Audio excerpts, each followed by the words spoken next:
बिस्मिल्लाहिर्रहमानिर्रहीम। अस्सलाम वालेकुम। मलका मसूर बनाएंगे, किस तरह से बनाई जाती है, किस वक्त इसे बनाना है, मसाले किस तरह से डालने हैं, तड़का किस वक्त लगाना है और इसे पकाना किस तरह से है, तमाम चीज़ें मैं आप लोगों के साथ शेयर करूंगी। बहुत ही आसान से तरीके से एक मज़ेदार सी दाल बना के मैं आप लोगों के साथ शेयर करूंगी। बस वीडियो को पूरा देखें, बहुत ही टेस्टी, बहुत ही मज़ेदार सी आज दाल बनने वाली है। तो क्यों ना सबसे पहले यहाँ पे हम रेसिपी शुरू करते हैं। तो उसके लिए एक पाव हमें दाल चाहिए और हमने उसे पत्थर निकाल के अच्छी तरह से वॉश कर लेना है। इसमें मिट्टी भी बहुत ज़्यादा होती है, तो धो के हमने भिगो के इसे रख दिया है। तो यहाँ पे हमने कुकर में डाल लेने हैं 2 गिलास पानी के। थोड़ी सी इसमें हल्दी डालेंगे, थोड़ी सी इसमें सुरख मिर्च डालेंगे। बस इतने इसमें मसाले जाएंगे, ज़्यादा बिल्कुल नहीं मसाले हम डालेंगे। बाकी के मसाले मैं बाद में आप लोगों के साथ शेयर करूंगी क्या डालना और किस वक्त डालना है। तो यहाँ पे जो दाल भिगो के रखी हुई थी वो तमाम के तमाम दाल डाल के हमने इसे सिर्फ 5 मिनट के लिए कुकर पे हमने चला देना है और हमारी दाल जो है बन के तैयार हो जाएगी। तो साथ ही हमने कढ़ाई में 1 कप घी का ले लेंगे। उसमें गरम मसाला जो होता है वो थोड़ा सा डाल के प्याज डाल देना है। 1 अदद प्याज ले लेंगे और उसे हमने अच्छी तरह से फ्राई करना है। उस वक्त तक फ्राई करना है जब तक ये प्याज नरम पड़ जाए और हम इसमें बाकी के मसाले ऐड करेंगे। ये बहुत ही टेस्टी, बहुत ही मज़ेदार सी दाल बनती है। तो जिन मेरी बहनों को शिकायत होती है कि दाल हमारी अच्छी नहीं बनती, इस तरीके से एक दफ़ा ज़रूर ट्राई करें।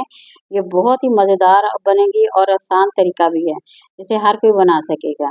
तो यहाँ देखें हमारा प्याज जो है तकरीबन फ्राई हो गया है। अदरक और लहसुन का हम पेस्ट डालेंगे। तो सिलबट्टे पे यहाँ पे देखें मैंने पीस के वो डाल दिया। इसकी खुशबू बहुत ही मज़ेदार सी लगती है। तो जैसे इसमें से खुशबू आने लगेगी तो हमने डाल देने टमाटर। 1 अदद टमाटर डाल दिया है। 7 से 8 सब्ज़ मिर्चें जो होती हैं वो डालेंगे। अब दोबारा से हमने इसे क्या करना है, पकाना है इसे। थोड़ी देर के लिए पकाएंगे। अच्छा, वीडियो पसंद आ रही है तो ज़रूर लाइक करें, शेयर करें, नए देखने वाले चैनल को ज़रूर सब्सक्राइब करें। तो यहाँ देखें प्या अच्छी तरह से मिक्स हो गया टमाटर। तो अब बारी आती है सुरख मिर्च। 1 चम्मच डाल दिया है, हल्दी डाल दी है। तो हमने थोड़े से मसाले डाल के वही जो घर में आप लोग डालते हैं ना आम रोटी में, वही डालें। बस बारी-बारी मसाले डाल के अच्छी तरह से हमने क्या करना है, इसे पका लेना है। तो उस वक़्त तक पकाएँगे जब तक इनका मसालों का कच्चापन ना ख़त्म हो जाए। तो यहाँ पे देखें बिल्कुल ये रेडी हो गए हैं, अब तैयार हो गई है। दाल भी हमारी बिल्कुल रेडी हो गई है। साथ ही हमने कुकर में गला ली थी। तो वो तमाम की तमाम दाल जो है ना वो अब हम इसमें डाल देंगे।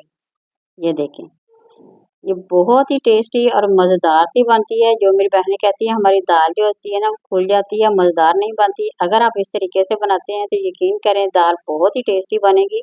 आप लोगों को बाज़ार से लाने की भी ज़रूरत नहीं पड़ेगी। खुद घर में बना के मज़ेदार सी दाल चाहे चावलों के साथ खाएँ या तंदूर की रोटी के साथ खाएँ, बहुत ही टेस्टी और मज़ेदार बनती है। एक दफ़ा बनाएँगे तो बार-बार आप लोगों का दिल करेगा, ये इतनी मज़ेदार बनेगी। तो यहाँ पे देखिए अच्छी तरह से हमने दोबारा से इसे पकाना है तकरीबन थोड़ी देर तक, जब तक ये दाल अच्छी तरह से मिक्स ना हो जाए। ना ही ज़्यादा इसे गाढ़ा करना है, ना ही ज़्यादा हमने इसे पतला रखना है। तो अब तड़के की बारी आती है, तड़का किस वक़्त लगाना है, अब हम तड़का भी तैयार करेंगे। तो साथ ही हमने ये देखा ये बिल्कुल रेडी हो गया है। तो तड़के के लिए थोड़ा-सा ऑयल ले लेंगे पैन में यहाँ पे और थोड़ा-सा ज़ीरा डाल देंगे। तो लहसुन जो होता है, लहसुन की आप लोगों ने 4-5 कलियाँ लेके उसकी कटिंग करके इस तरह से डाल लेना, हल्का-सा इसे फ्राई करेंगे और इसमें हमने सब्ज़ मिर्चें 2 सब्ज़ मिर्ची डाल देंगे। तो इस तरह से लहसुन का जो तड़का होता है वो बहुत ही मज़ेदार लगता है, खाने में बहुत ही टेस्टी लगता है, बिल्कुल दाल का ज़ायका ही बदल जाता है जब इस तरह लहसुन का तड़का लगाती हैं, ये बहुत ही मज़ेदार लगता है। तो देखें झटपट मिनटों में बनने वाली है, ना कि हमारा टाइम भी ज़्यादा वेस्ट नहीं होता। इस तरह से अगर आप लोग पकाएँगे, तो थोड़ा-सा हमने सब्ज़ धनिया डाल दिया, चंद पत्ते पुदीने के भी डाल देंगे ताकि खुशबू आए। तो यहाँ मैं प्लेट में डिश आउट करके आप लोगों के साथ शेयर करूँगी। आप लोग खुद अंदाज़ा लगा के देखिए कितनी ही मज़ेदार और टेस्टी सी हमारी जो दाल है ना, वो बन के तैयार हो गई है। तो अब आप लोगों की बारी है, बनाइए और एन्जॉय करें। तंदूर की रोटी के साथ खाएँ, चावलों के साथ खाएँ, दोनों के साथ बहुत ही मज़ा आएगा। किसी नई और रेसिपी के साथ दोबारा हाज़िर होंगे, इजाज़त दीजिए। अल्लाह हाफ़िज़।